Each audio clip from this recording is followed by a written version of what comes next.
I'm ready. I don't know about old Loom over here. I'm reading, damn it. Hey, look who showed up! Ivy, welcome. You missed a bit. We're level Sorry, I 3 was now. asleep. Oh, great. Okay. It's Sorry, fine. Yeah, we I'm really tired. Sorry. You and Goran missed the boss battle. Yeah, I had work, and I can hush you, pansy. I'm working off 4 hours sleep. I'm working off too. Damn, y'all need to sleep. Well, my wife woke me up so I could take her to her sister's. I got off at work at 7, didn't go to sleep until 8, and she woke me up at 10. And I live in a house of drunk loudmouths. That sounds awful. I And don't envy any of you. I and just I have was a awake horrible. since yesterday because I was watching Peaky Blinders. and I Holy! just and I just have a really bad sleep schedule. Um, that's like my only excuse. I This entire week I haven't been getting to sleep until after 3 in the morning. So, Ivy and Goran, you slept through the entire battle. You wake up refreshed and alive and in a very good mood. Then you take one step outside and you see that bodies have hit the floor. Many, many bodies. Okay, Garun takes his axe and he's gonna start. Okay, he's gonna start poking it with the top of his axe. I'm gonna start sewing the plumes of that moth eater to my kimono. Absolutely. Your kimono is starting to look progressively more and more fabulous.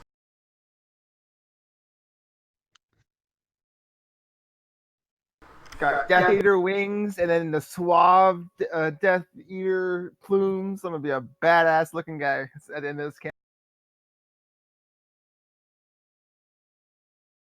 Did you just call my moth eater a death ear? Death Eater. I mean, he was making everyone's ears deaf, so That thundersnap did deafen a lot of people. But so you can either there are two quests on the quest board, both of which require thieving, or you can continue on to the next area, which I believe is the Silkfarm. Yes, there is a Silkfarm not too far from here. You have burnt most of the day between 4 hours of listening to mad ramblings and or incorporating new spells into your book, and then an 8-hour long rest. It's now It's now early afternoon. Has anyone checked on the tiger moth? Garun's gonna. Hey, that was Salatar, with Israel. You can see that Tiger is curled into the edge of his cage, shaking with fear, but otherwise unharmed. Garun just looks at it, snorts. On who's got some flowers? What were you saying, Vestar? hey, Salatar, let's go to the silk area. That will help you fashion up your kimono. Hmm. It is not as very satisfying as winning it through battle. Oh, this is out of character. I'm trying to get you to go. Oh, my bad. Sorry. I don't have any flowers. I only have dead parts.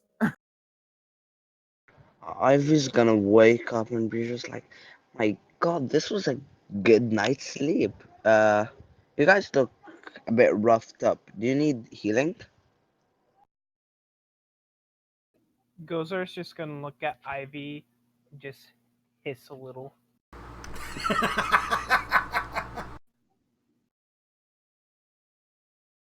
Vashar's gonna actually look for some flowers, considering the fact that Groden asked and he doesn't have any flowers and he's not doing a damn thing to actually feed the thing. Like, come on, look for some damn flowers, man. So Vashar's gonna look for some. I'm gonna go up to the moth and just start trying to calm it down, just like trying to coo it out of its little corner. The moth eater is slow to relax. It keeps darting its eyes at the corpses of the dead moth eaters. While you're looking around, you do show that there is a important looking longhouse with a patch of clover in front of it. Alright, I'm going to walk over and take some of the clovers and just feed Tiger. And Tiger, I'm gonna behead the moth eaters. The dead moth eaters. As you start to collect clover from the front of the longhouse, the owner of the house comes out and goes, "That's not a public garden, sir."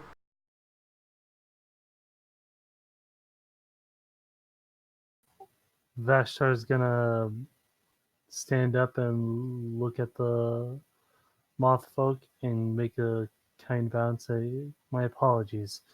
I just need to feed a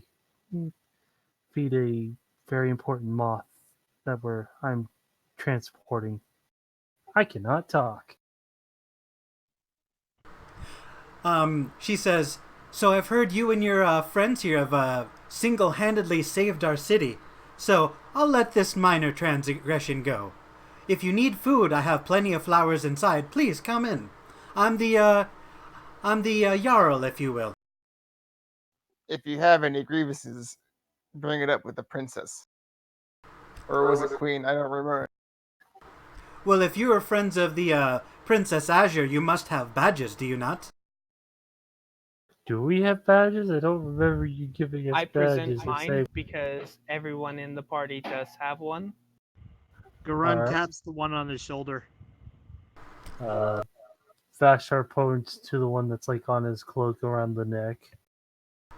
Ah, well that explains why you bravely jumped into action. Friends of the Queen are welcome here. Come along in. I'll make you some tea. Gotta finish. He Okay. finishes. He's gonna beheading the moth eaters. Okay, this is out of character, but I'm just gonna say we're gonna get eaten today. She's a cannibal, and we're gonna get. She's not a moth eater. I tell me one story where the heroes go into a nice house and they don't get attempted, killed, or eaten by the people. Lord of the Hey. Rings when they go to the Elf Kingdom. Ivy, you have to realize this isn't Meta's campaign. Xeno can be nice, Exactly. but you It's worse. It's Xeno. count. Anyway, Vashtar's gonna walk on in and say, "Thank you kindly, madam. May I get your name?" Yes, my name is Forwing. I'm the Jarl here. If you have any concerns about my city or its people, I am who you come to. Please, I've made you some tea. Enjoy. So tell me, may I ask why the royal guard of Princess Azure is so far away from home? Are you on some sort of quest or mission?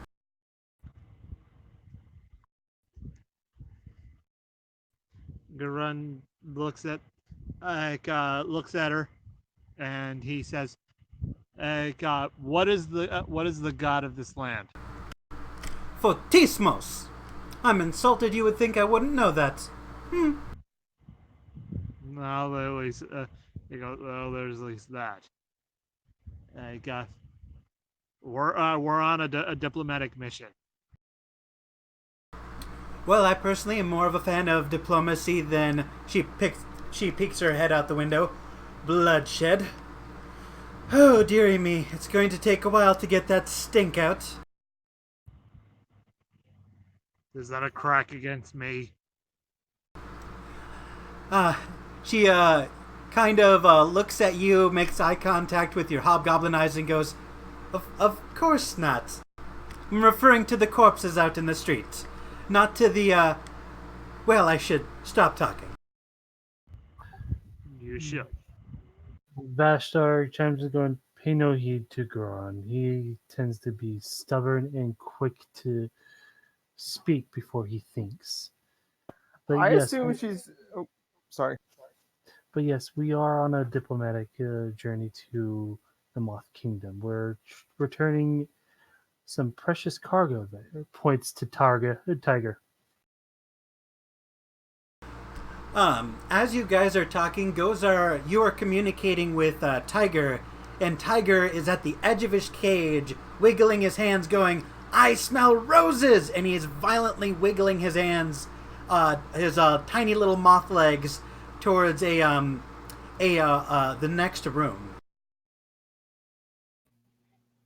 As he says this, I will turn to the Jarl and I'll be like, ma'am, he told me I cast a spell so I could speak to him, and he was wondering if he could have a couple of your roses that are, and he looks where Tiger's pointing, in that room, I believe. You hear him go, "Roses, roses, tasty, tasty roses!" And she goes, "My, those are not common roses, but I suppose as a reward for your servitude, I wouldn't mind parting with a single one of my collection." And she stands up, flourishes her cape, and she takes you to a green room with magical light descending from the ceiling. There's this constant mist, and just an entire room filled wall to wall with the most pristine and beautiful blooming roses you've ever seen in your life. And she goes, "Well, every one of these has their own minor effect. They're mostly decorative, but they are edible." What do you mean by a minor effect? Well, some good, some bad. I have many uses for my garden. She pulls out a rose which is covered in 2-inch long thorns with purple tips. She goes, "You can take any one of them, but I recommend avoiding this particular breed. They're rather toxic." And she lets it go, and it flutters back into place. Okay. And she said that I could have one, correct? Yes, you may have one. All right.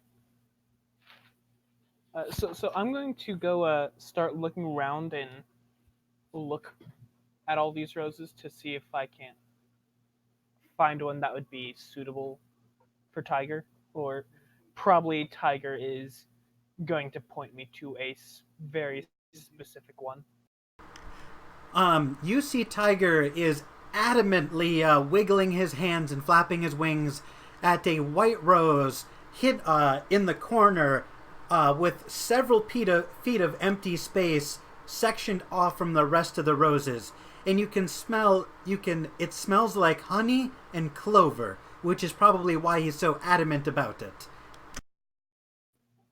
I will, as he points that one, I'll turn to the lady and I'll be like, "Ma'am, I think it's that one," pointing at the white one. "Oh dear, of course you'd go for the most expensive one in the room, but I don't mind, reward is reward." And she pulls the rose, which has no thorns on its stem, snips it and says, "Here you go. This one's a bit, experimental, so be careful." I don't like this. And Tiger, I'll just nod to her, say, "Thank you, ma'am," and I will very carefully give it to Tiger. Tiger eats and he changes colors. So as you peel off a single petal and give it to Tiger, he hungrily devours the entire petal, and then you see him just the tiniest little beep of a belch, and then you see him start to get larger, and he starts to press against the edge of the cage. I'm going to try and release him from the cage. Oh no. Without the cage breaking, hopefully. As you release him from the cage, Tiger crawls out and grows to be about your size, and he looks confused. He grabs the entire rose petal, eats it whole, and then is disappointed that it's so small. And he just kind of pouts in the corner. Goran goes, just stare. uh, looks at the rather large tiger and goes, what was in that rose? Ah, it's a, I call it the Rose of Man. Any creature that eats it becomes, man-sized. Perfect for reducing the size of some of those pesky giant monsters known, throughout the land, but, it was my only one. He just stares at the giant moth. Also, This- I'd like to quickly say Tiger is now 6'5". Garun's gonna say, "Well, this is gonna be a problem." You don't have to tell me that. And I'll look at her and I'll ask, ma'am, by chance, do your roses last for a specific amount of time? Is there something else we could give him to turn him back to normal? I know the times of every rose in my garden except for that one. As I mentioned earlier, it's experimental. What's the average? What's about the average times your roses last? Oh, the shortest ones last only 6 seconds. Some of them are permanent.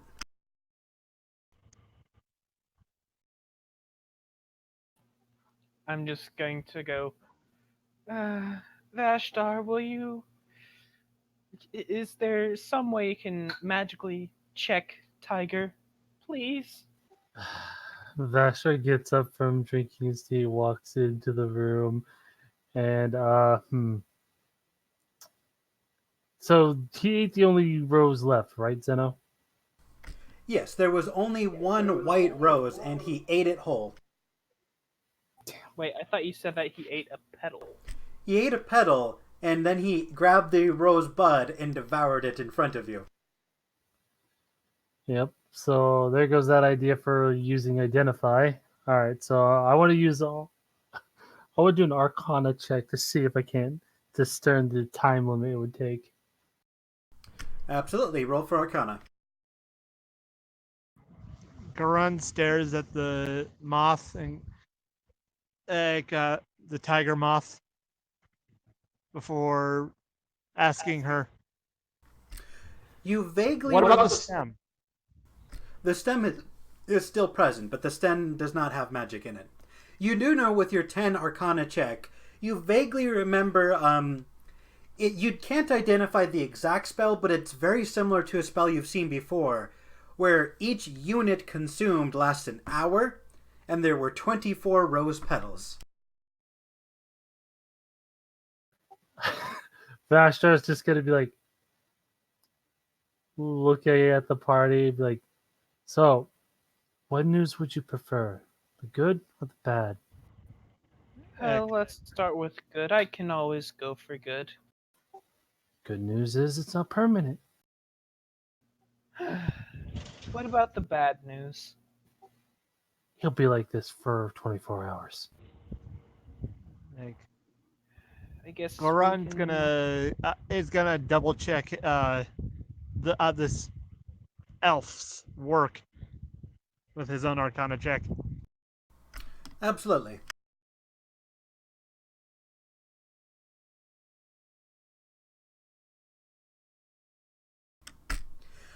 You remember hearing of the Rose of Narcissus, an extinct form of rose that has many different effects. The original turned you into a rose yourself, but there were others with a wide variety of magical effects, each one lasting 1 hour per petal you consumed, each rose having 24 petals. Garund asks the Jarl, "Was it the Rose of Narcissus?" One of them. I'm trying to bring them back from extinction. It's grueling work, but it's very rewarding. Well, he taps on Tiger's nose thing. You tap on his proboscis and he kind of whimpers and shrinks down. looking at you like I thought we were friends.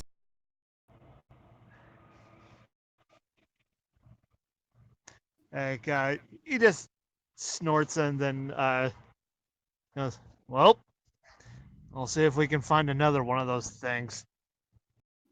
I I'm going to like reach into my backpack and like pull out a spare change of clothes and help him put them on just so he doesn't look completely out of place. As a moth who has never worn clothes a day in its life, it's confused by what you're trying to do and runs away from the clothes.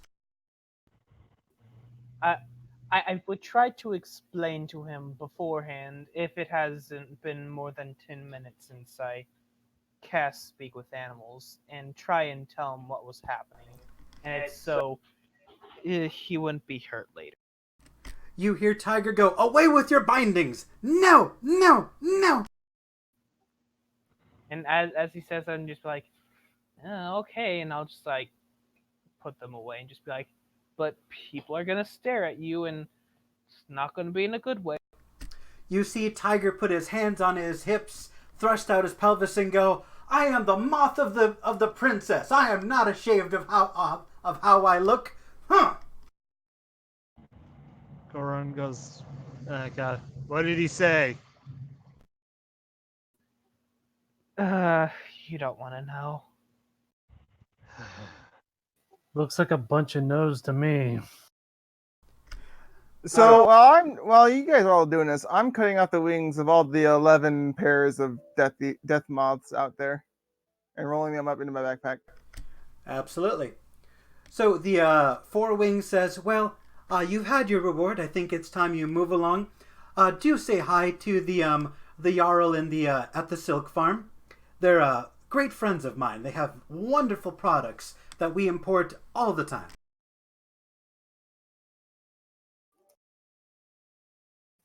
All right. I guess that'll be our next stop to next stop along the way. All right. Is there anything else you want to do in the large town of Payway before continuing to the Silkfarm?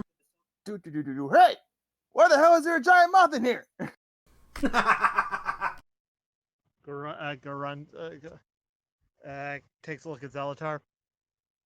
He ate a weird flower. Can we ride it? No, we are not riding the princess's moth. Vashtar chimes in going, "Sure, you can ride it, as long as you're willing to take a death sentence." Goran goes,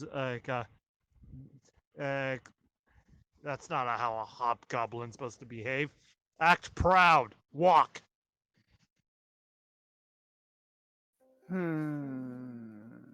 I have an idea.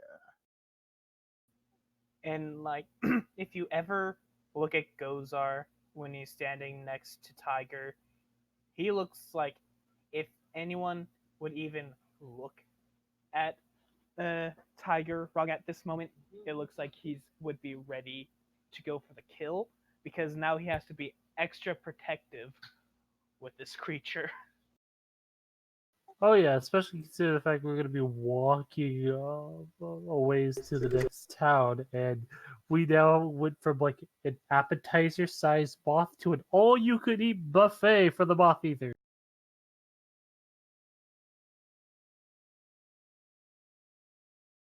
Great. One course meal.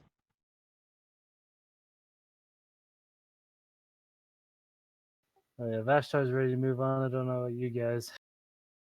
I was going to move on, but where are the bard and the barbarian?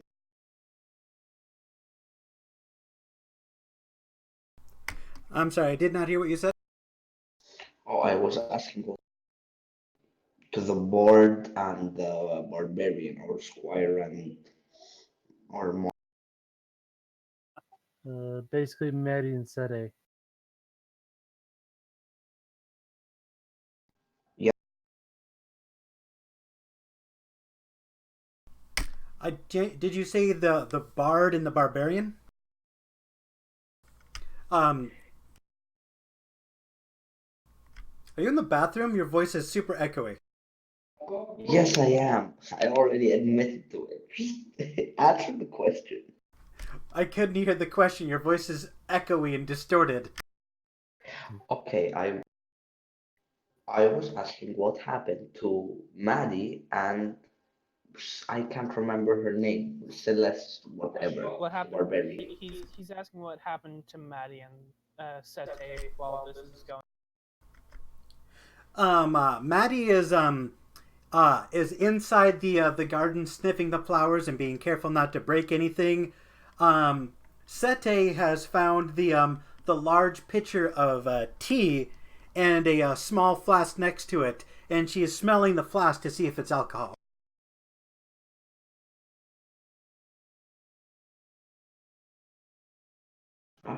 I go to her and I'm just like, stop, please. You've been drinking for like 3 days now. Wait until we go to the next town at least. You see, Sete ignores you. She puts a drop of whatever's in the flask on her finger, puts it in her mouth, and her mouth begins to smoke, and she goes, "Ah! Why would anyone keep this in a flask? Ah, it burns." Run just sighs, going, "Get up, you stupid moth." It's wasabi! Why do you have a flask of wasabi? Wasabi is very that it's not even a liquid. How did you eat it? Well, it's wasabi paste. It's liquid, spicy pea paste. It's spicy and disgusting unless you're really into that sort of thing. That's exactly what's happening. She's got a, big old finger full of wasabi in her mouth, and she's not having it. I'm just like, I go get her some bread and milk. There's milk and biscuits at the table. Plus, Yeah, I hand her over. plus we have that huge keg of milk. That is right. Israel does carry a 3-gallon drum of milk.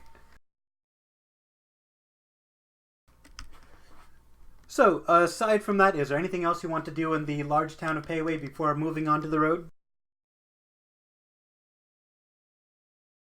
So to be clear, with my thing of moon, I can have at least up to level 1 CR transformation, right?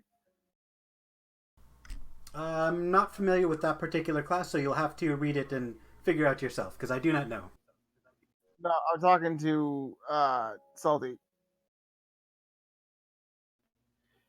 Like Zeno said, you'd have to read it just to make sure.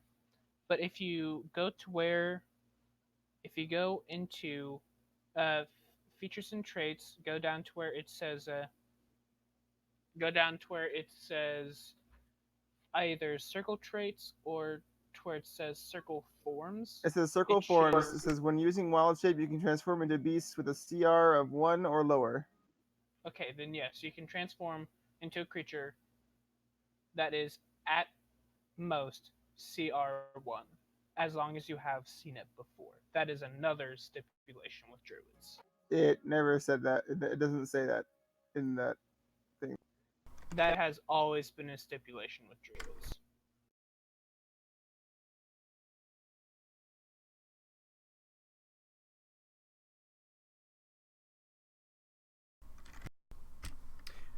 All right. So, as you all move out in onto the road, is there anything particular you're going to do to prepare?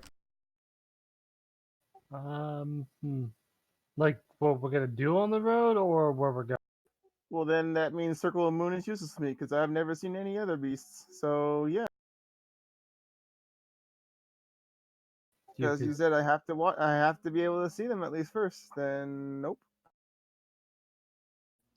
I mean, if you talk to Zeno about it, you could BS your way into having certain circle forms.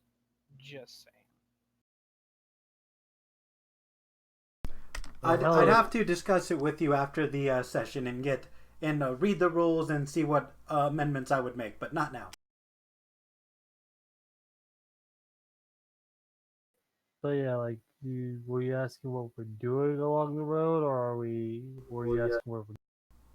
No, I'm saying, is there anything else you want to do in this town? And are you going to hit any other city or explore the wilderness at all before heading to the silk farm?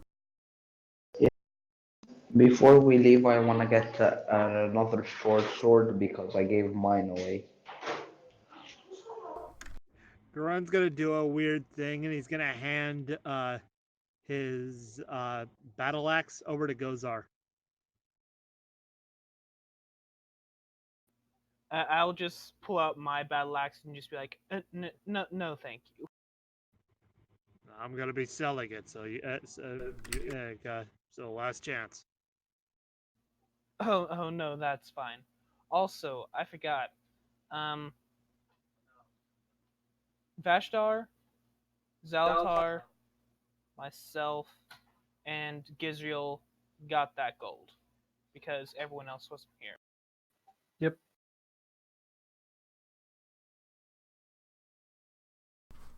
Alright, so if you want to buy a short sword, it's 10 gold pieces. If you're selling the battle axe, half value is 5 gold pieces.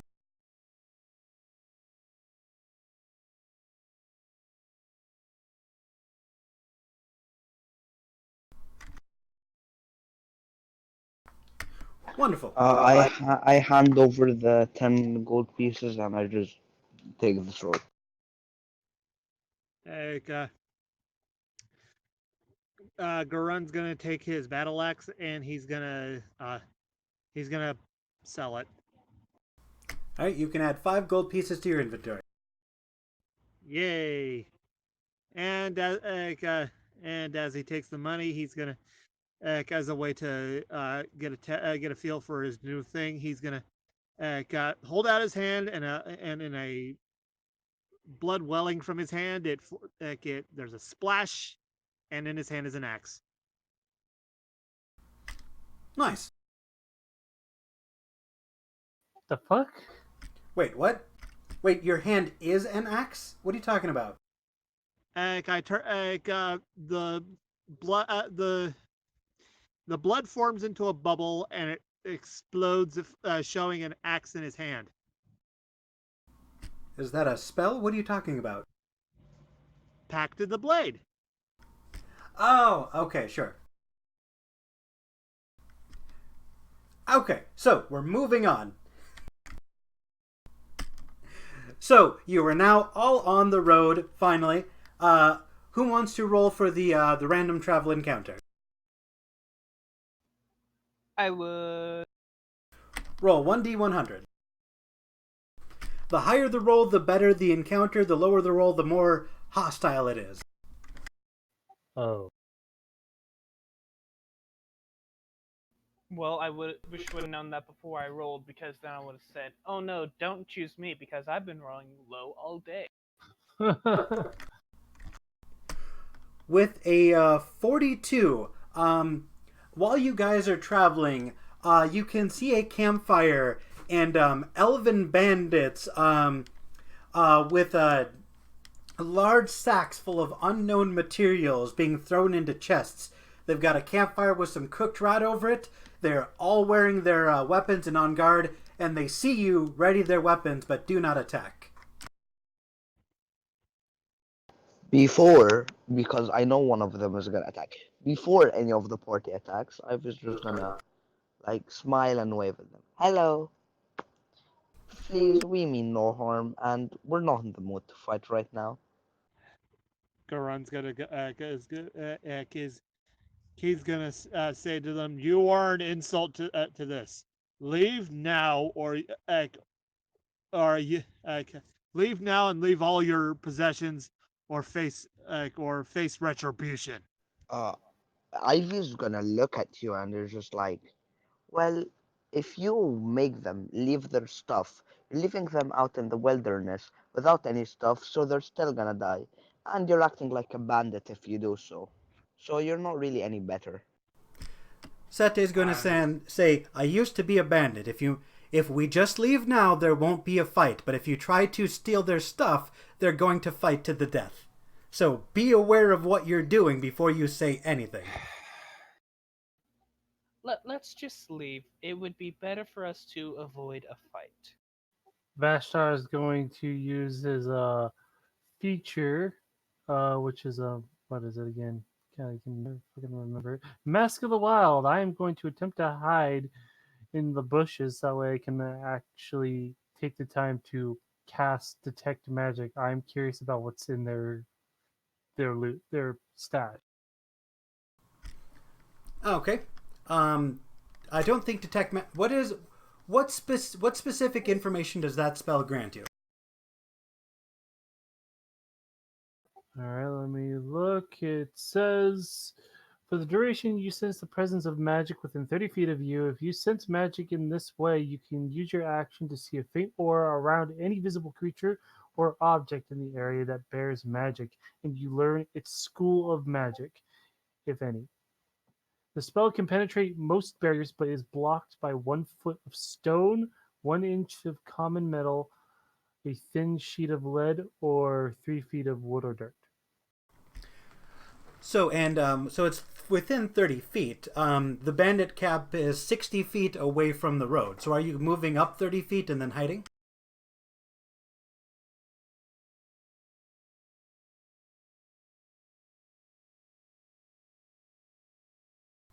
Or did I mishear the range of the spell?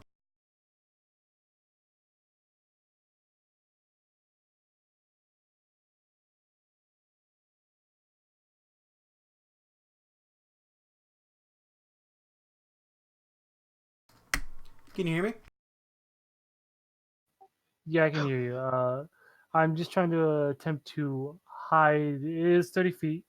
I'm just attempting to hide in the area so that way I can stay out of their sight while I Okay, well cast. they're 60 feet away. So if you're going to move 30 feet up, I'm going to require a stealth check first. That is what I'm doing. I'm using Mask of the Wild. Okay. Mask of the Wilds? Okay, so roll for stealth. As he's doing that, I'm just gonna look at the bandit and I'm just like, come on, it's rare to see elves in this. Mm.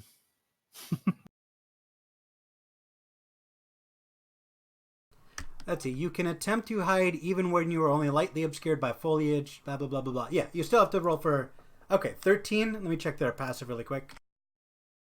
Yeah, I know I still have to roll, but I'm using the feature to kind of hide in partial cover. Gotcha. I'm sorry, Ivy. What did you say? I was just gonna look at the bandit. I'm just like, well, we're gonna be on our ways, but you don't see a lot of elves in this area, so no need to shed a brethren's blood. Yes!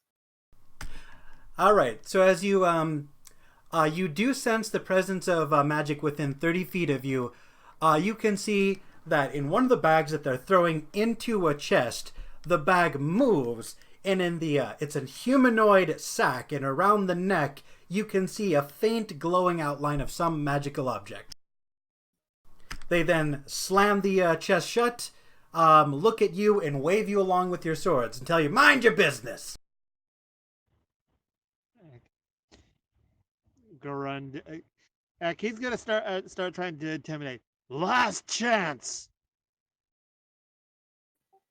Vashtar is actually going to step out of the bushes, kind of in the vicinity of the bandits, casting mage armor to prep for battle and basically say, whoever you have in that sack, as he draws his short sword, release them immediately.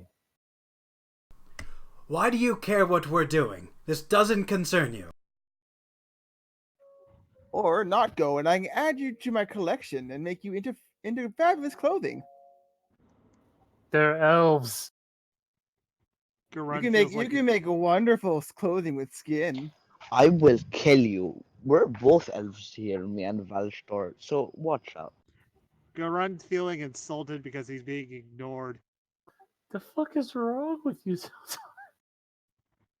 I'm just gonna Uh, look at the rest of the party like they're complete idiots. And be They like, are. guys, this is not our fight. Okay? We need to deliver our package to our specific place.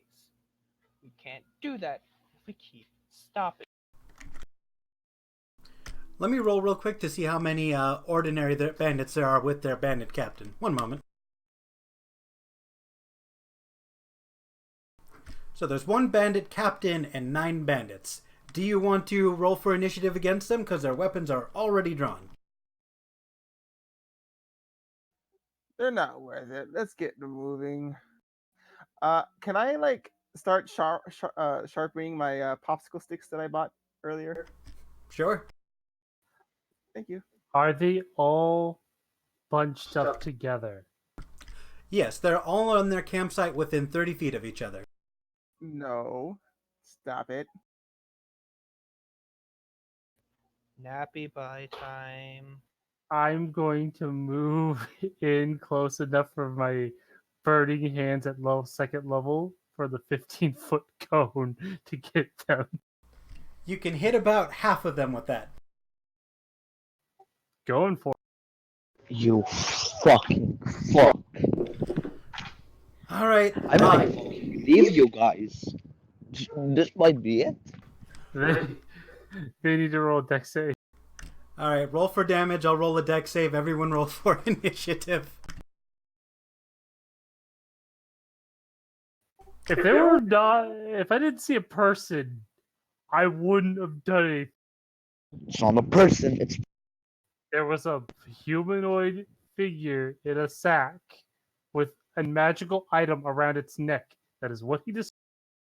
if it's a demon and we're gonna be fighting it, I swear to God, I'm just leaving you to fight it alone. Hey, Zeno, can I opt out of initiative in the entire time me and Tiger stay back so we can keep humanoid Tiger safe? I can, at least. Yeah, if you don't want to participate in combat, you can just hang back because they're only defending their camp after someone cast burning hands on their leader and friends. Let's see for dex save. Can I second that because these guys are completely idiots? And I said, never mind, let's go. I mean, I basically can join combat, but I mean, mechanically, the only thing I'd be doing is hold action if someone were to attack Tiger, I would try and defend him. Okay.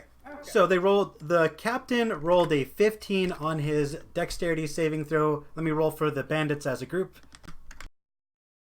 Okay, The bandit leader passed. All right, I believe They they passed! did they take no damage or half damage? Half. So they take a total of 7 damage. Yeah, they're all still kicking. As you cast burning hands, you also catch the chest on fire. As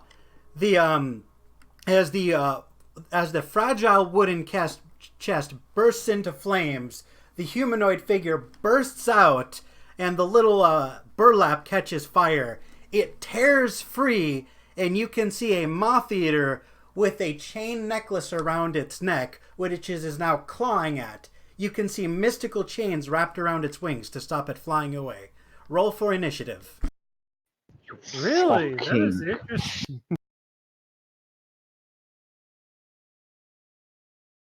I knew there was a humanoid in there. I just didn't realize it was a moth eater. And this is why I don't choose stupid fights. Okay, this is a recommendation, guys. You don't have to take it. But Vashtor and Gurrent are the one that wanted this, so I say we leave them to fight. I mean, I'll jump in and revive them if we need to.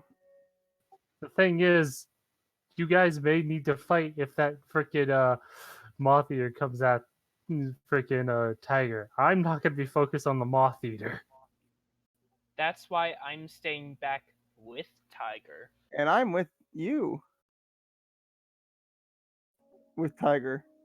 I mean, you could join initiative and just take pot shots at the guys. True, Zaltar I'll do already that. didn't join initiative. He hasn't Oh, made. fuck me.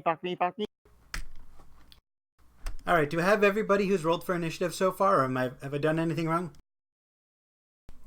Because I show a 1 under Goran's name and an 8 under Zalatar and a 23 under Vashtar. I'm assuming those are your initiative rolls, right? Yes. The only ones that haven't rolled is myself and Ivy, but I've already opted out of initiative to stay back with. Sete and Maddie have also opted out of combat and are staying out of it. So it's Vashtar, Zalatar, and Gorand against one bandit captain and 9 bandits and a moth eater that is surrounded by mystic chains. Vashtar, it is your turn. What would you like to do?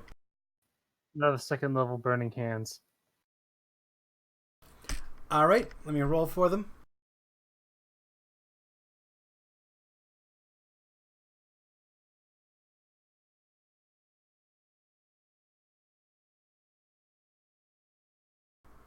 What's the save? Save is 12, so it looks like 1 fail. Let me roll the damage. All right.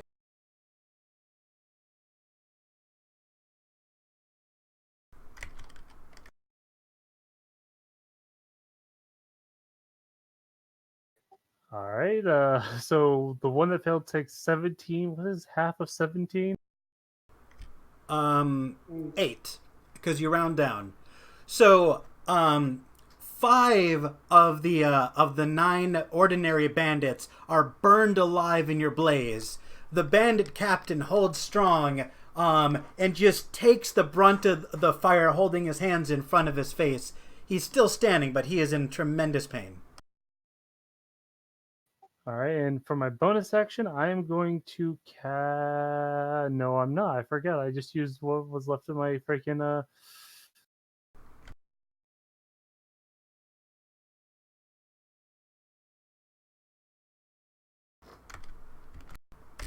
All right. Any other actions you'd like to take? No, that is it. I was hoping to see if I can't do a bonus action, but nope. That is the end of my turn. All right, Zalatar, it is your turn.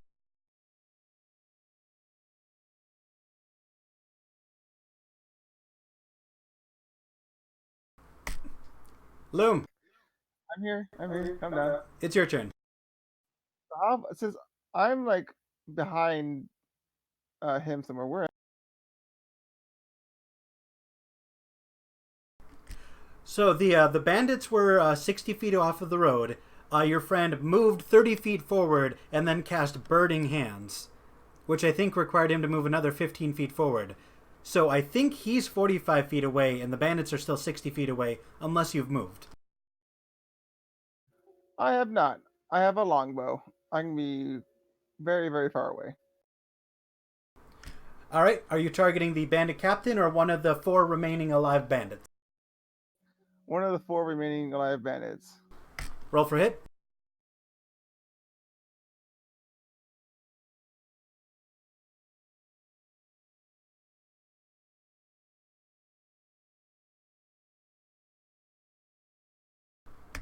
A 5 does not hit. You shoot the dirt in front of you.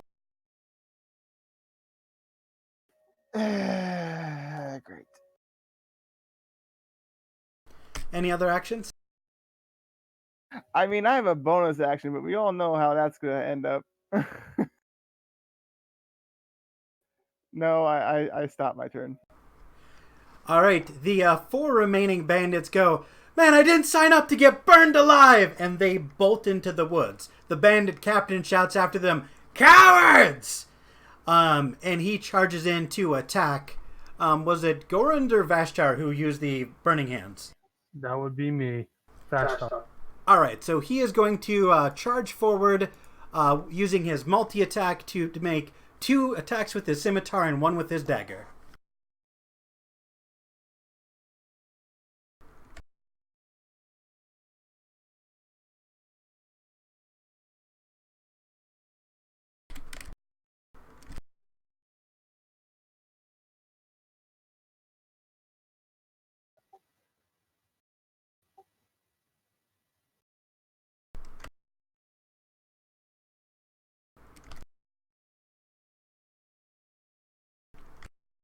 All right, so that's 2 20s and a 14. Does the 14 hit you?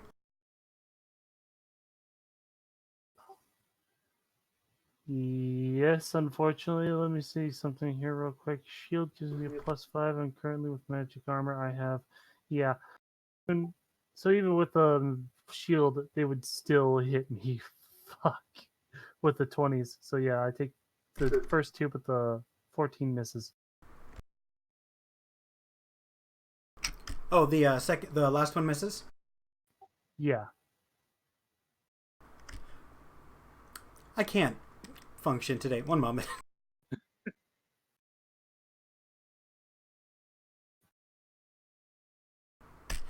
There we go. So he pulls out his scimitar and his dagger. He takes 2 slashes at your chest with his scimitar, dealing 10 slashing damage. He goes in for a thrust with his dagger, but misses as you move your head out of the way. Oh wait. Even though you've done the attack, it doesn't say anything that. But can I do arcane deflection along with? Actually, it both requires a reaction. Never mind, it wouldn't matter. So, never mind on that. No, ignore me. So yeah, I take 10 damage. Yep, 10 slashing. I am at 4 health. All right, the other bandits are running and fleeing because they don't want to be burned alive. That makes it Goran's turn. Goran lets out a snarl. He moves towards the bandit captain. He aims his battle axe, and he says, "Face me!" And he casts Eldritch Blast through his axe. Nice. Roll for hit.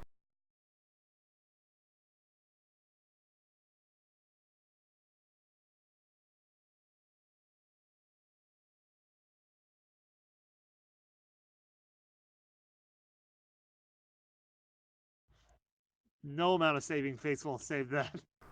Nope. Do you have any other actions you'd like to take on your turn?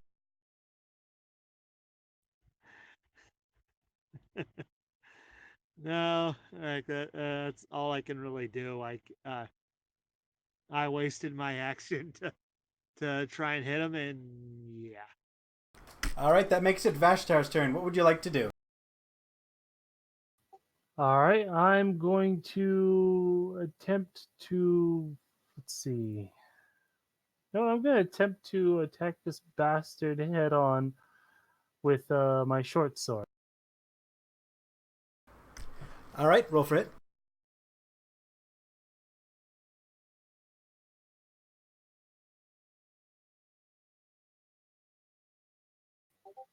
Damn it! Nope. And that is the end of my turn there, ladies and gentlemen. All right, Zalatar, it is your turn.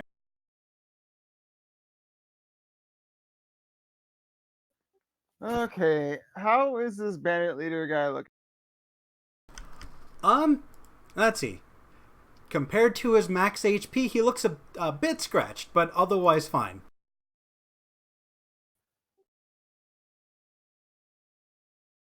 All right. It's like I'm trying to click off the message thing so it doesn't produce ends all around the board. I am gonna draw another arrow in my longbow, and I'm gonna aim for his Achilles heel. Well, he's facing you. The Achilles is on the back of the ankle. Well, I plan to drive my arrow through his foot. How about that? Okay.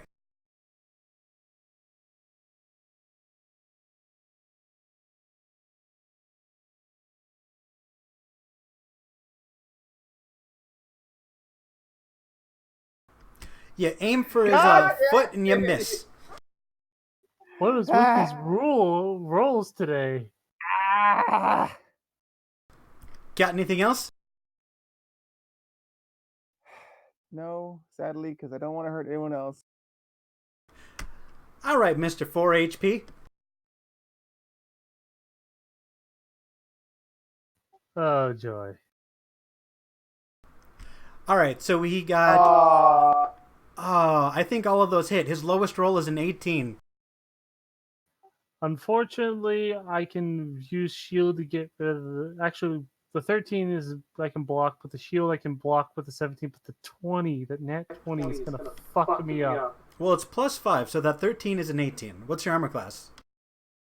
Oh, currently it's 15, but I can raise it to 20. So You can raise it to I'm 20. gonna So die.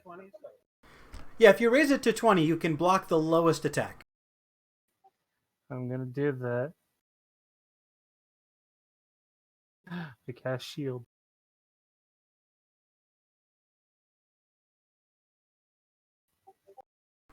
All right, you take 8 damage with this first attack.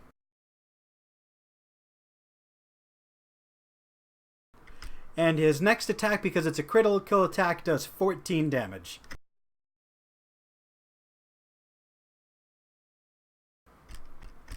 As you fall to the ground, because I'm assuming that is that 14 plus that 22 damage is more than 4 HP. As you fall to the ground, holes punctured into your chest. He grabs you by the hair as you fall, puts a sword to your throat, and says, "Surrender! I'm cutting his head off, and you'll never bring him back." Knowing these fuckers, they're gonna let me die other than Gordon. Garun's gonna go. He's gonna start advancing on him and go ahead, cut his head off. You'll meet the same fate.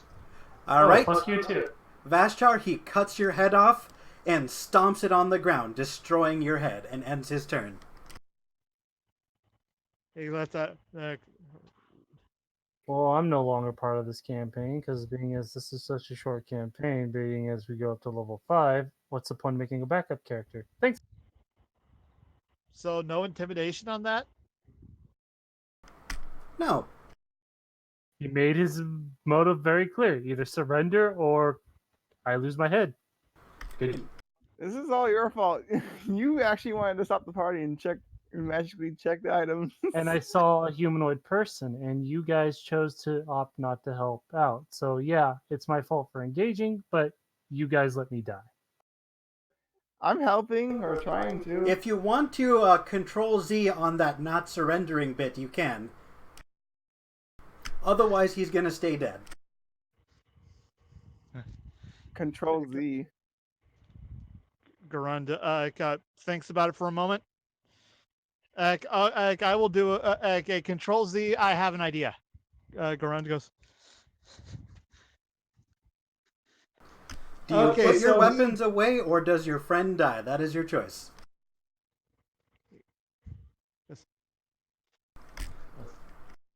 Okay, I'm kind of disappointed. Run I'm away, trying please. Just go away. We need to all survive. Garund's he's thinking because he in his mind he can't really surrender, but he doesn't want to get one of his men killed.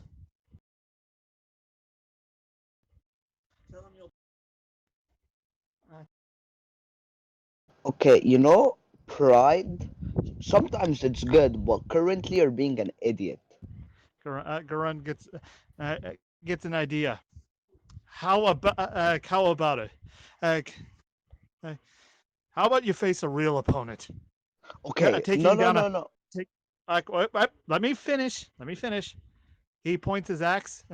How about instead of facing a weak elf, face a real warrior? No. I've made your choice very clear. You have exactly 2 options. Damn. All right, he snarls, and with a flick, his axe goes away. All right. Zalatar, do you put your weapon away as well?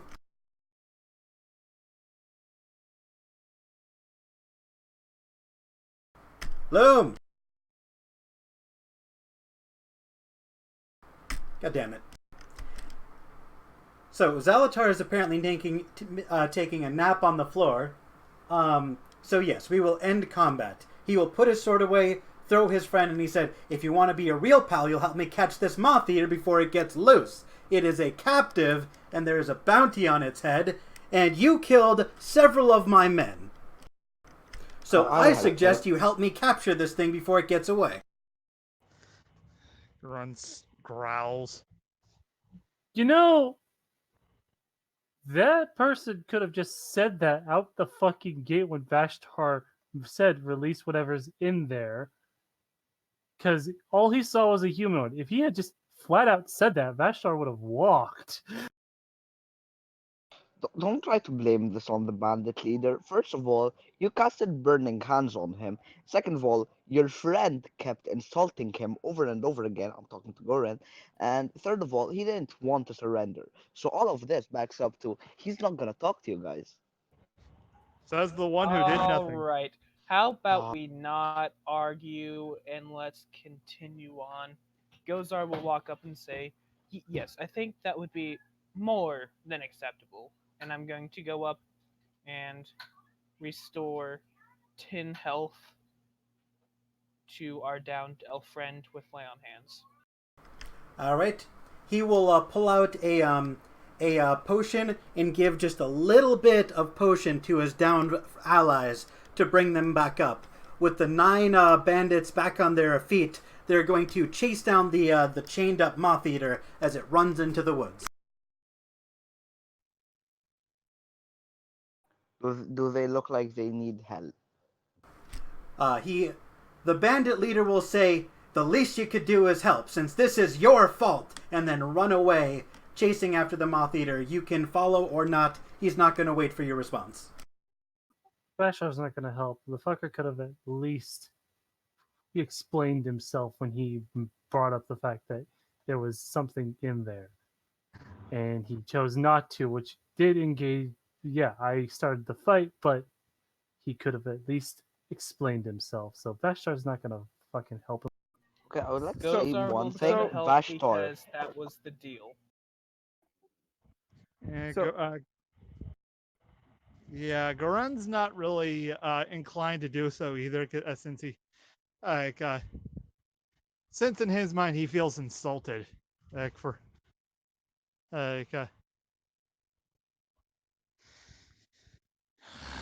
like to say just one thing let about me finish. But he lets out a snarl, and he just starts trudging after the bandit. He's not gonna make much of an effort, but he's gonna be making an effort. As you slowly trudge, they get figuratively miles ahead of you, and they are long gone. If you're not making a concerted effort, you have zero chance of catching up to them.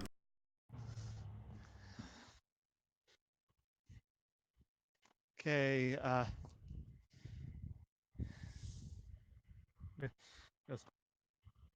Well, I tried. And he turns around. Alright, so it sounds like it's unanimous that we're not charging into the forest after the Moth Eater. Nope, I- Gozar said he's going. Well, I was being talked over when I was trying to say that, yes, I will go and help him out because that was the deal we made. and Ivy agreed with Alright, so if you... Gostar.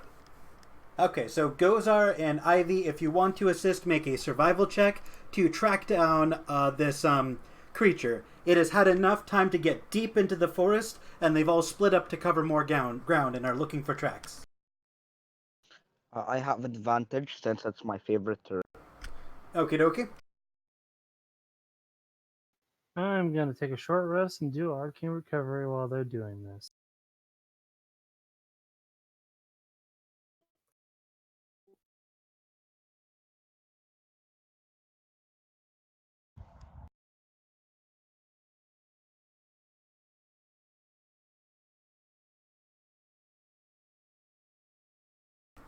With an 11, you were able to find Oh, wrong character. Gerald.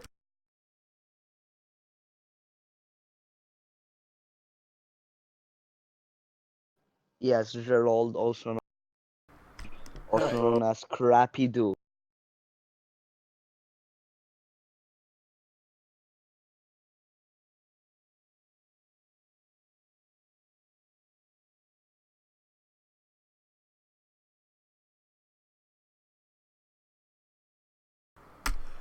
Alright, with a 19, you're able to follow its tracks to the entrance of a cave where you see it jump into. The cave entrance is small. It goes downwards at a 45-degree angle, and there is a large rock at the entrance of the cave, large enough to cover the exit.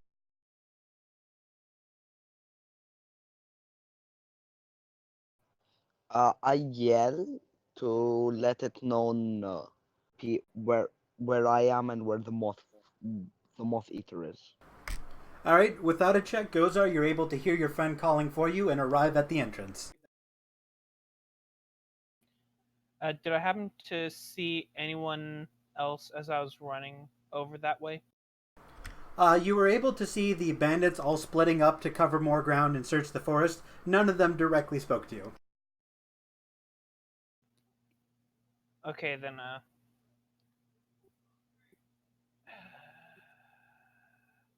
I see this rock as well, correct? Yes, it's large enough to cover the exit. So you can blockade the exit now, or you can go inside and risk someone blocking you in should there be some mischievous asshole afoot. Um, c- does my with my 60 feet of dark vision, can I see how deep the cave is? About 45 feet deep, it comes to a T section, and you can see the tracks go to the right.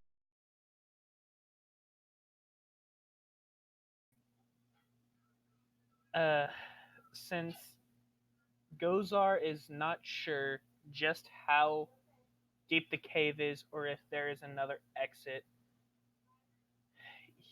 he will sigh and say, I'm going in to make sure it can't escape from a different way. Okay, I was just gonna block it and leave a note for the bandits. But yeah, I'm not gonna leave you alone down there. Wait, actually, uh, hmm, I don't know what to do because I could just stay up here and make sure nobody does anything to the cave and just drop him a rope when he needs to get out. I'll ask you, what should I do?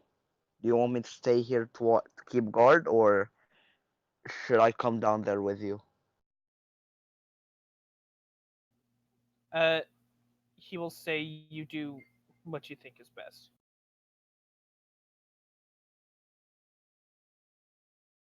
So are you going inside the cave? Are you searching around the cave for a secondary entrance?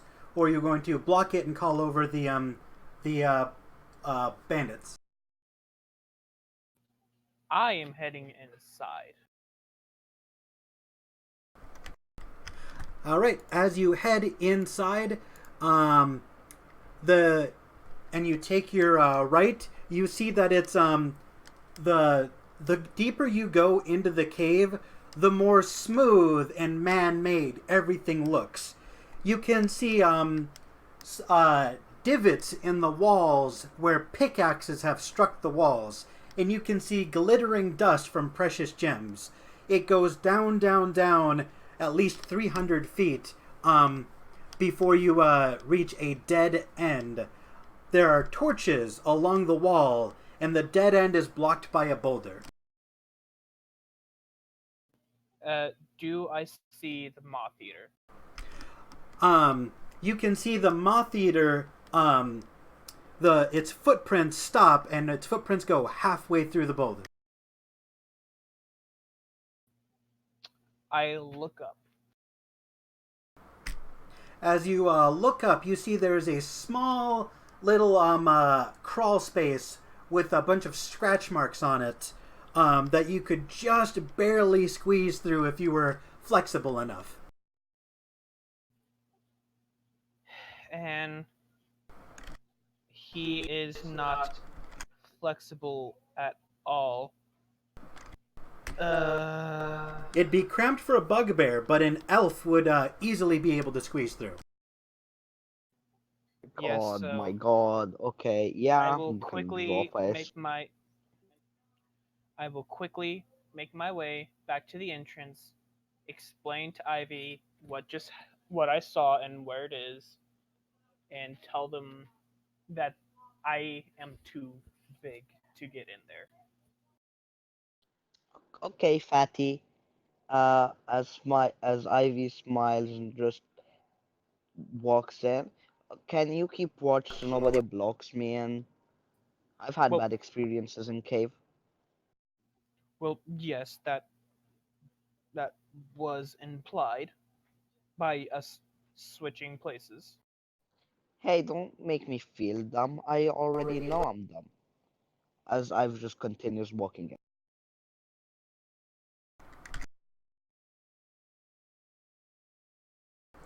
All right. So Ivy, do you crawl through the small crawl space above the boulder, blocking the entrance to the next room? I'm gonna regret saying it, but yes, and I want to do it stealthily. Roll stealth.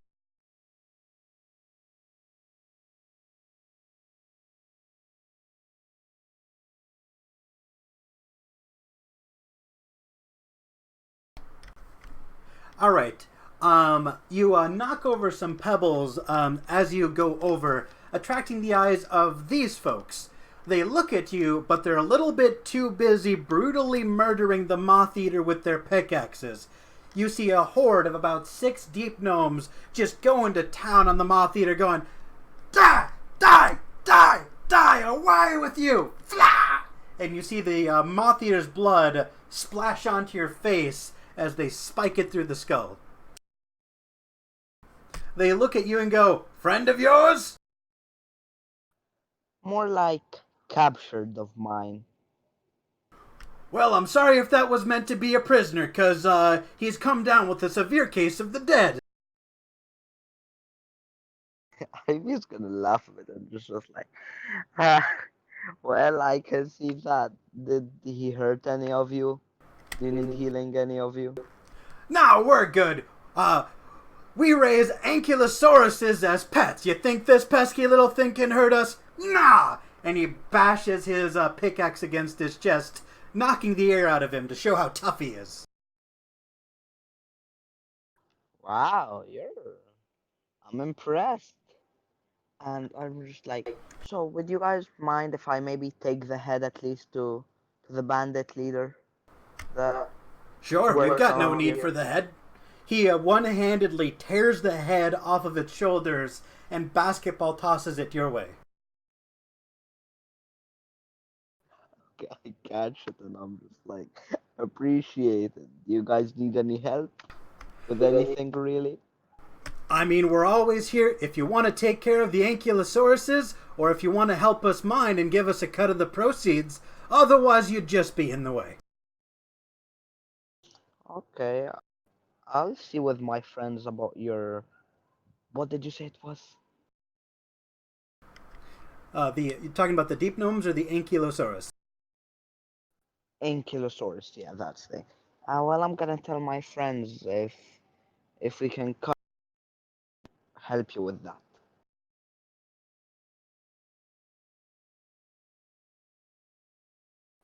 As I say my farewells. As you say your farewell, the deep gnomes hop on the back of an ankylosaurus and walk away. You're able to regroup with your party and the bandits, anyone who's in the forest.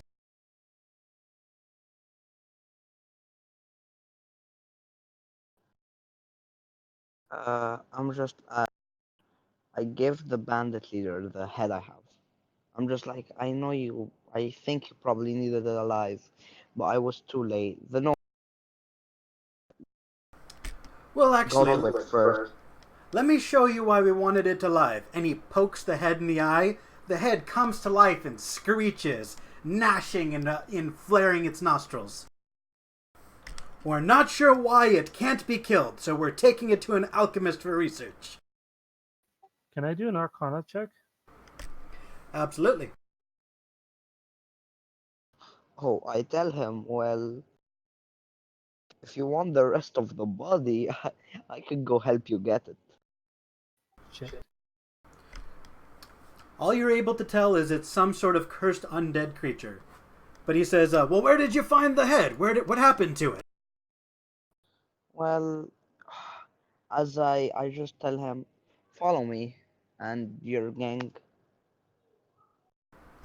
The bandit leader peeks his head over the boulder blocking the main path, the main room where the deep gnomes are in, and he goes, Oh, hey, I know these people. Hey, buddy, can you toss me the rest of the body? I need it for a bounty. They toss him the body, and he's like, man, I love those guys. They're a friendly bunch. I don't know why everyone's always trying to mess with them.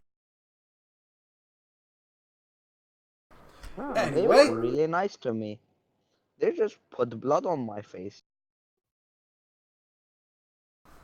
they're the greatest. For some unknown reason, people are always trying to sneak in there and steal from them, but personally, I think that's a waste of time. They're great people.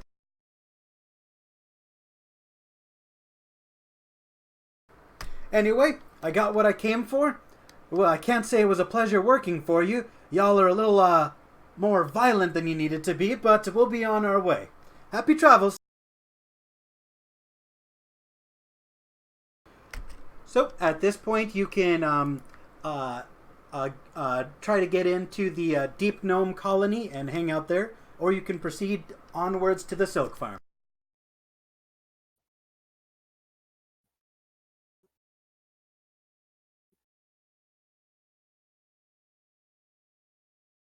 Salazar, you keep blinking. Are you trying to say something? What's going No, Okay. I'm typing in a different thing and I'm using ends, so on?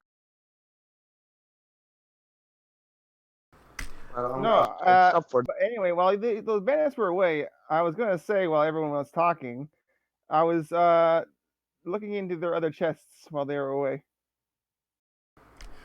As you're flipping open their chests while they're away from their property, you can see multiple dead moth eaters wrapped in various chains, except these ones are all permanently dead, at least as far as you can tell, but they've all got those chain-like collars around their necks, just to make sure they stay that way. So there's no valuables at all. Any valuables they have are probably on their person.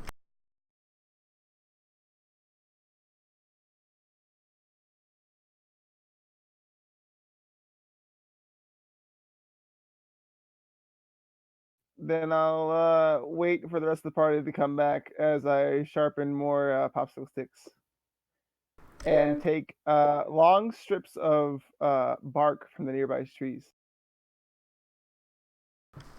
Okay, you do that.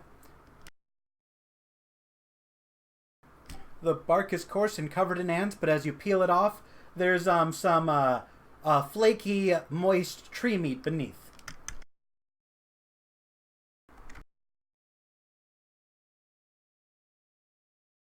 Goran, I'm trying to get flat pieces of bark that I can use glue for something important. Flat, sturdy pieces of bark. Flat bark? This isn't Minecraft. No, just long pieces of bark that I can put something. I mean, I can use branches too, but yeah, okay. Let's just go with branches, okay? I mean, are you trying to get to the cambium that's on the other side of the bark? I mean, the bark itself is not flat. It's curved. No, I just need flat pieces of wood. That's all I need. Do you have a wood saw? Because I don't know if you know this, but trees aren't flat. I have my spear. Fair enough. You are able to successfully carve out a flat piece of wood with about an hour of woodworking. That's fine with me. Gordon wanted to try to cast Arcana or do a Arcana check to identify the chain. Okay, sure. You roll. Alright. So, with a 23 Arcana check, you can tell that this chain necklace is enchanted to stun, incapacitate, and otherwise paralyze whoever is wrapped around it. The only way to dispel it is to destroy the chain itself.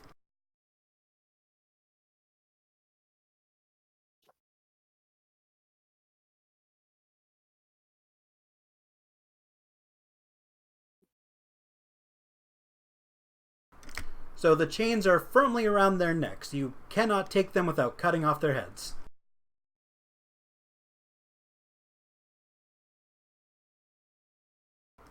As you do so, the bandits are coming back, and they shoo you away from their bodies and prevent you from doing that.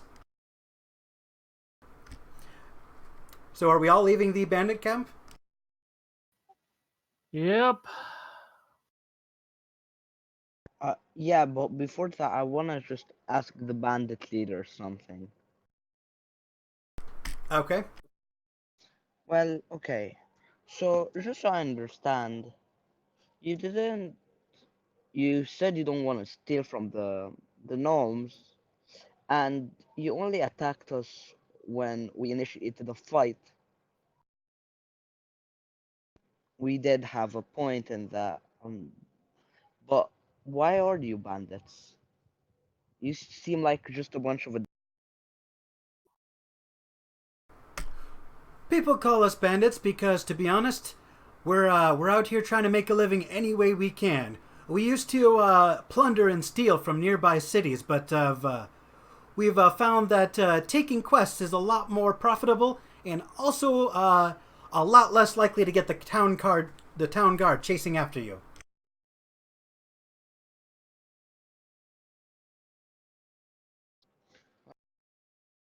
At least you took a respectable job now.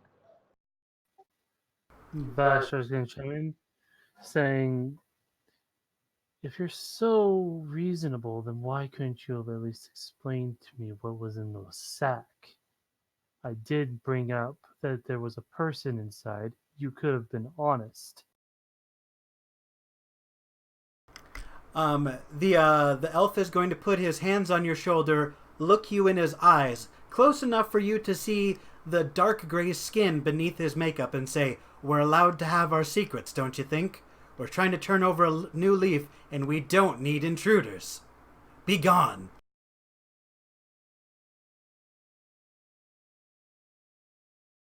Vashar's gonna sneer and he's just gonna walk off.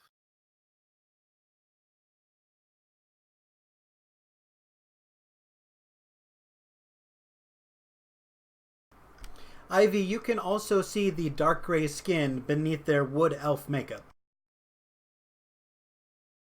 Wait, they're wood elves? Oh no, they're drow.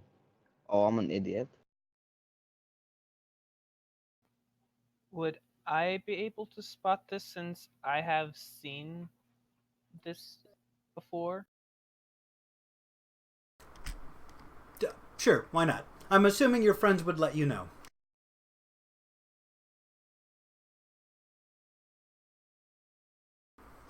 Or am I wrong? Is that a secret, Ivy? Well, personally, I wouldn't, if I'm being honest, because I know from what I remember, he doesn't like. So unless Ivy or Vashta are going to specifically call that out, then no, you would not know about it, Gozar, unless you're getting, like, right up into their face like these two are. Well, no, I Vash- wouldn't get right up in their face. And to correct you, Ivy, it's not that I don't like the drow. It's just that the one particular drow that I did encounter, I was surprised by because Zeno said that basically the drow were all supposed to be dead, and this one was being a heretic. Yes, as far as you are aware, all the drow are supposed to be dead, and you've just seen evidence that they are wandering around wearing makeup and trying to blend into normal society. If you want to decide, as is popular opinion, that the drow are scum and deserve to be exterminated, you certainly can. Or you can leave them to their own devices and let them live their lives. It is up to you.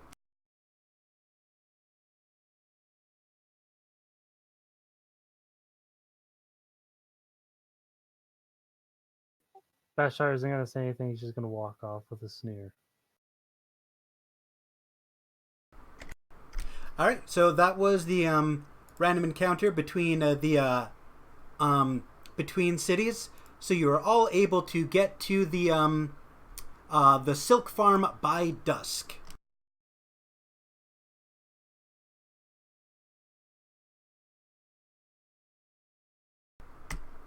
All right. So, do you guys want to call it here, or do you want to explore the silk farm?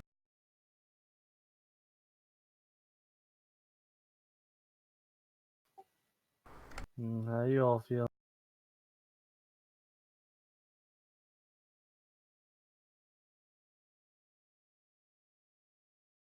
Good talk. Sorry, I was typing. I'm not tired, but it's really up to the rest of them. They want to continue.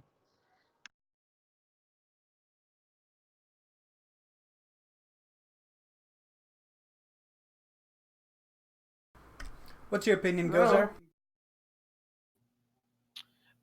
I'm just thinking that me and Tiger are not leaving each other's sides until he turns back into his normal form. All right. Well, he's going to be in his form for about 24 hours. How much time has passed? We've been traveling for a bit now. Um, let's see. I think it was early afternoon when you guys transformed him. So I would say probably early afternoon tomorrow after you take another long rest. You'll probably be back to normal.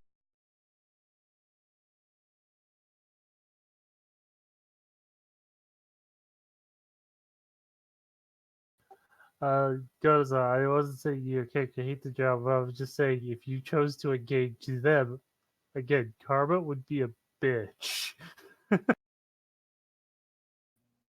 Yes, but you are implying that I would attack them just from the one encounter I've had with a drow. Going based off what I know, that's it. Doesn't mean I would consider your character hating the job, just But going based then again, none of your characters know about me seeing that drow. I never told that to anyone in the party. Yes, but I'm referring to my opinion as a player, and technically Bashar would have no reason to engage this fucker in another fight after what happened last time, so Bashar would have a reason to sit this. Yeah, and I don't think Ivy's just gonna be like, oh my god, all of you guys, look at this drow. Haha. There's no need for me to.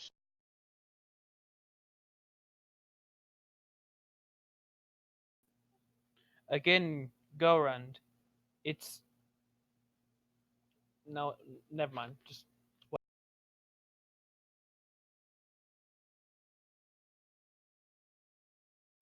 He was only implying that he would stop you because his character feels dishonored that he was attacking somebody who was not even doing anything wrong. again, never implied that I would attack. But weren't we supposed to kill all the drow? No, And furthermore, why is he a captain? Excuse me, is this a world where the women aren't like the superiors? So far, you have only encountered drow men, and as far as you are aware, all the drow were supposed to be eradicated. You have not seen a single drow female at this point in time, which begs the question, in a matriarchal society, the hell are they? Ow! Why are you hitting me? I'm just asking a question.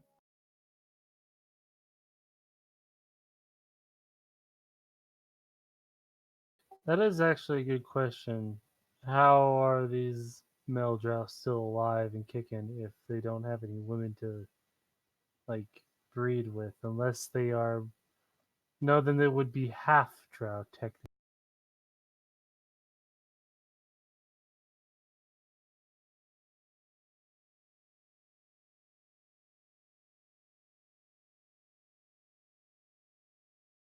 So possibly there might be a female drow acting as a brood mother, maybe. Remember, Fs can live for thousands of years, so they probably could have been alive just for a while. Depends on the DM's choice. Usually drow don't live that long, but yeah. they do live longer lives than humans and most races, but still, if supposedly they were all wiped out from existence, and yet we're seeing some evidence, and they've only been males. Where's the females? And if we do run into a female, I'm assuming it's gonna be fucking powerful.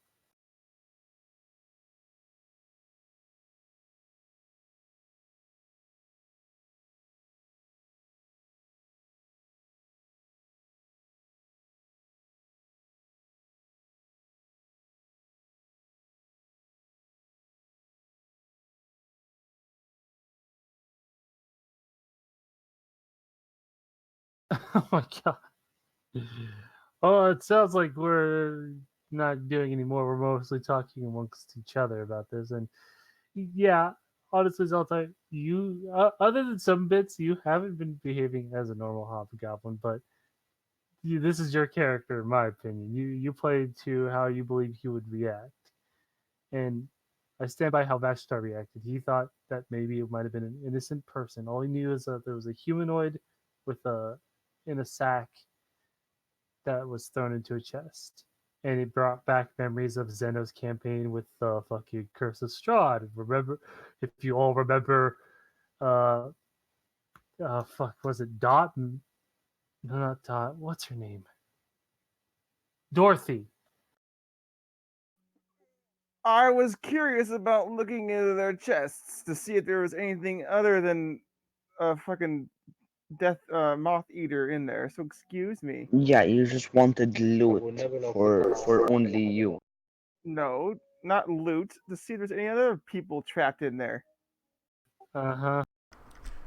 So, just to defend Vashtar and Gorand really quick, the scenario was a suspicious one, so it's not unreasonable for them to have initiated combat. But what's interesting is, this is the second encounter where you have initiated combat and then decided mid-combat to stop.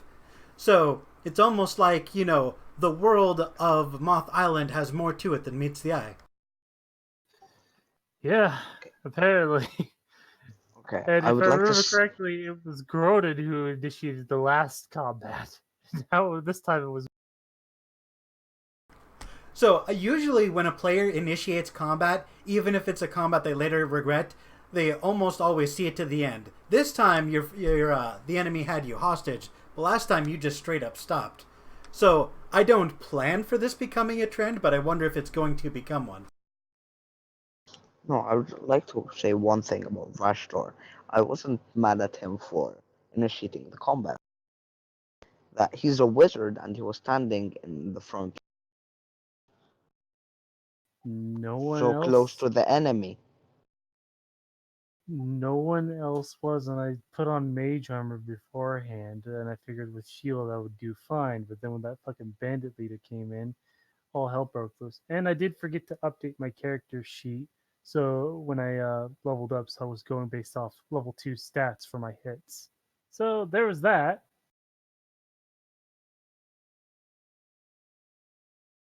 This would not have been a difficult encounter if everyone had joined. It was fascinating to watch like half of the party join and half of them stay back. Because you would have obliterated that dude had you all joined combat. Yeah. And I was actually very surprised that I took down at least half the bandits and forced them to flee, the rest to flee. But that bandit leader fucked me. You guys might think Ivy's a pussy for this, but I stand with what I did. I, from what I saw, there was no point in needing combat. Okay, I understand why you attacked Valshore because you thought there was a humanoid. Goran didn't know there was a human and he just attacked because of pride. That is true. And I didn't attack because it was a useless fight. We did not need to attack at all. And the only mechanical reason why I did not fight, other than that, was to protect the one thing that we're supposed to be guarding. And even our moth folk friend, the barbarian, said herself, we don't need to fight, and they're just gonna leave us be.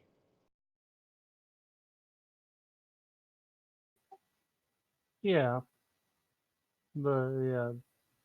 If anything, though, for Vashtar in his mind, he's gonna see that those that did not partake are not going to be very much reliable in later encounters to him.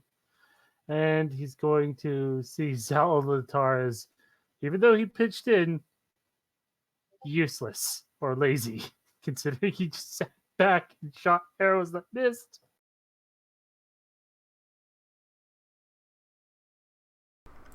All right. So, does anyone want to explore the Silkfarm, or are we ending the session here? Well, we just Uh, talked for an hour, but I think we already ended it. Okay. I just was wanted to know if looking I more should stop the report. recording. Sorry, what? Oh, I was just going off on Vashtar saying I was doing moral support with my arrow. Hey, you did damage, and I'm going to go ahead and stop the recording. I just wanted to make sure there wasn't session relevant stuff I was going to miss by stopping the recording. But you're all off the air now.